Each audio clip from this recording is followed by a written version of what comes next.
Good morning. कैसे हैं आप लोग? आशा है अपने अपने घरों में अच्छे होंगे, स्वस्थ होंगे। हम बात कर रहे थे पार नज़र के पाठ की, और इसमें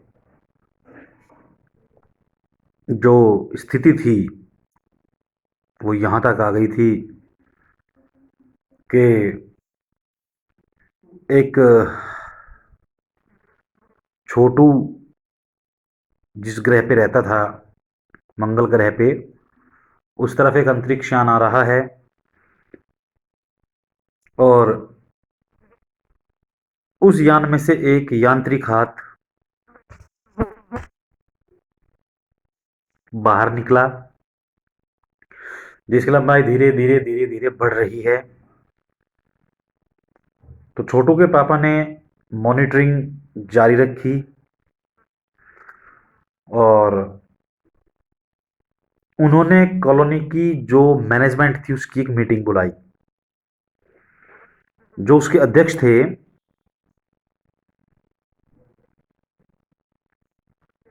उन्होंने भाषण देना शुरू किया और कहा कि भाई, हमें अभी जानकारी मिली है कि दो अंतरिक्ष यान हमारे मंगल ग्रह की तरफ बढ़ते चले आ रहे हैं। इनमें से एक अंतरिक्ष यान हमारे गिर्द चक्कर काट रहा है। गिर्द का मतलब हमारे चारों तरफ। कंप्यूटर के अनुसार ये अंतरिक्ष यान नजदीक के ही किसी ग्रह से छोड़े गए हैं। ऐसी हालत में हमें क्या करना चाहिए?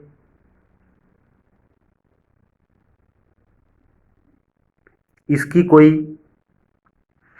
एक सुनिश्चित योजना बनाना जरूरी है। नंबर एक, आपका क्या ख्याल है? और कॉलोनी की सुरक्षा का पूरी जिम्मेदारी नंबर एक पर थी। उन्होंने कागज समेटते हुए कहा, नंबर एक एक कैरेक्टर है कहानी में। फिर उन्होंने कहा कि इन दोनों अंतरिक्ष यानों को जलाकर खाक कर देने की क्षमता तो हम रखते हैं, लेकिन हम जलाएंगे नहीं। अंतरिक्ष यान बेकार कर जमीन पर उतरने पर मजबूर कर देने वाले यंत्र भी हमारे पास नहीं है। हाँ, अगर ये अंतरिक्ष यान खुद ब खुद जमीन पर उतरते हैं तो उन्हें बेकार हम कर सकते हैं। मेरी जानकारी के अनुसार इन अंतरिक्ष यानों में सिर्फ यंत्र हैं, किसी तरह के जीव इनमें नहीं हैं। नंबर एक की बात सही लगती है, ये नंबर दो ने कहा, जो एक वैज्ञानिक थे।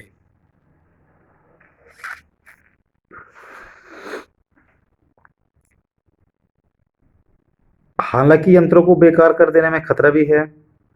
इनके बेकार होते ही दूसरे ग्रह के लोग जान जाएंगे कि यहाँ उधर भी कोई दूसरे ग्रह पे व्यक्ति है। मेरी राय में हमें सिर्फ मॉनिटरिंग करते रहना चाहिए और जहां तक हो सके हमें अपने आप को छिपा कर रखना चाहिए, क्योंकि हो सकता है जिन लोगों ने ये अंतरिक्ष यान भेजे हैं कल को वो इनसे भी बड़े यान भेजें। तो यहाँ का प्रबंध कुछ ऐसे रखना चाहिए जिससे इन यंत्रों को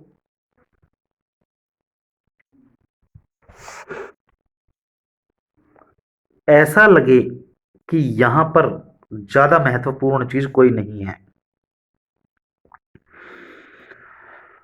फिर अध्यक्ष ने कहा कि एक घंटी बजी फोन की, तो उन्होंने कहा कि भाइयों, जो अंतरिक्ष यान नंबर एक था वो हमारी जमीन पर उतर चुका है। वो दिन छोटू के लिए बड़ा महत्वपूर्ण था। पापा उसे कंट्रोल रूम ले गए। वहां से अंतरिक्ष यान क्रमांक एक साफ नजर आ रहा था। कैसा अजीब लग रहा है यहाँ, इसके अंदर क्या होगा? छोटू ने पूछा। अभी नहीं बताया जा सकता, उसके पिताजी ने यह उत्तर दिया। दूर से ही उसकी मॉनिटरिंग जारी है, उस पर बराबर नजर रखी जा रही है। उस पे, उसके हर अंग पे हमारा जो है वो कंट्रोल है, और वक्त आने पर ही हम अगला कदम उठाएंगे। फिर उन्होंने छोटू को एक कंसोल दिखाया जिस पर कई बटन थे। अब अंतरिक्ष यान से एक यांत्रिक हाथ बाहर निकला। लंबाई उसकी हर पल बढ़ती जा रही थी। शायद वो वहां की मिट्टी लेना चाहता था। अंतरिक्ष यान की इस हरकत को सब ध्यान से देख रहे थे, उसका सिवाय एक बच्चे के। वो कौन था? वो था छोटू। कंसोल का एक बटन दबाने की इच्छा थी उसकी और वो अपनी इच्छा को रोक नहीं पाया। पापा ने अब उसने क्या किया कि वो छोटू ने वो लाल बटन दबा दिया। अचानक खतरे की घंटी बजने लगी और छोटू के पापा ने उसे अपनी तरफ खींचा और थप्पड़ रसीद कर दिया और लाल बटन को जैसे लाल बटन पहले था वैसे कर दिया। अब उस अंतरिक्ष यान के यांत्रिक हाथ की हरकत सहसा रुक गई। यंत्र बेकार हो गया। उधर पृथ्वी पर, यह घटना तो मंगल ग्रह की है, उधर पृथ्वी पर NASA national aeronautics and space administration द्वारा प्रस्तुत एक हेडलाइन थी, उसकी तरफ सबने ध्यान दिया कि मंगल की धरती पर उतरा हुआ अंतरिक्ष यान वाइकिंग अपना निर्धारित कार्य कर रहा है। हालांकि किसी अज्ञात कारणवश अंतरिक्ष यान का यांत्रिक हाथ बेकार हो गया है और नासा के टेक्नीशियन इस बारे में जांच कर रहे हैं कि हाथ को दुरुस्त किया जाए। उसके कुछ दिनों बाद ही पृथ्वी के महत्वपूर्ण अखबारों में छपा कि नासा के तकनीशियनों को रिमोट कंट्रोल के सहारे वाइकिंग को ठीक करने में सफलता मिली है। यांत्रिक हाथ ने मंगल की मिट्टी के विभिन्न नमूने इकट्ठे करने शुरू कर दिए हैं। पृथ्वी के वैज्ञानिक मंगल की इस मिट्टी का अध्ययन करने के लिए बड़े उत्सुक थे।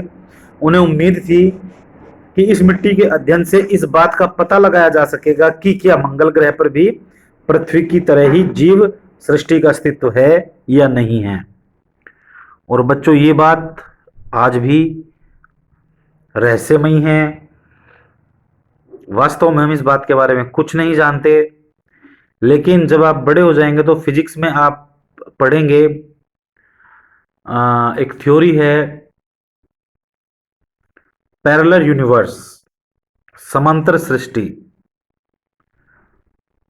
ऐसा सुना जाता है, ऐसा समझा जाता है, ऐसा माना जाता है कि इस पृथ्वी के अलावा भी और भी पृथ्वी हैं, और भी जगह जीवन है।